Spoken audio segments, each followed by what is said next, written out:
Студенты высших учебных заведений нашей страны успешно выступили и завоевали призы на завершившейся в Узбекистане Олимпиаде по математике и химии. По этому случаю в Туркменском государственном университете имени Махтума Кули Министерством образования и Центральным советом молодежной организации было проведено торжественное мероприятие. В эру возрождения новой эпохи могущественного государства, благодаря усилиям героя Аркадага и уважаемого президента, национальная система образования последовательно развивается, совершенствуется качество и содержание обучения. В международных олимпиадах по математике и химии приняли участие около 500 студентов, представляющих команды из высших учебных заведений России, Китайской Народной Республики, Индии, Пакистана, Иордании, Таджикистана, Узбекистана, Туркменистана.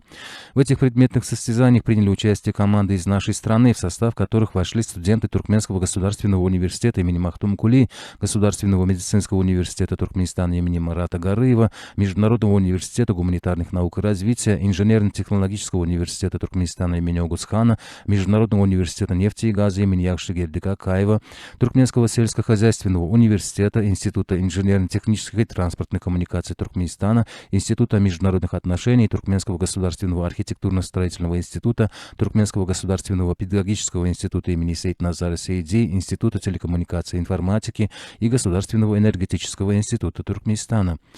На этих международных олимпиадах студенты высших учебных заведений нашей страны завоевали в общей сложности 46 наград, из которых 17 золотых, 17 серебряных, 12 бронзовых медалей, а также престижные кубки.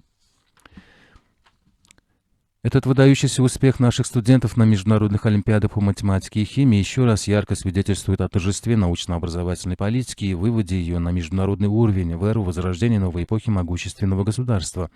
В ходе торжественного мероприятия были выражены слова признательности национальному лидеру туркменского народа герою Аркадагу и уважаемому президенту за заботу о молодежи и созданные широкие возможности для того, чтобы они могли проявить свои таланты на мировом уровне.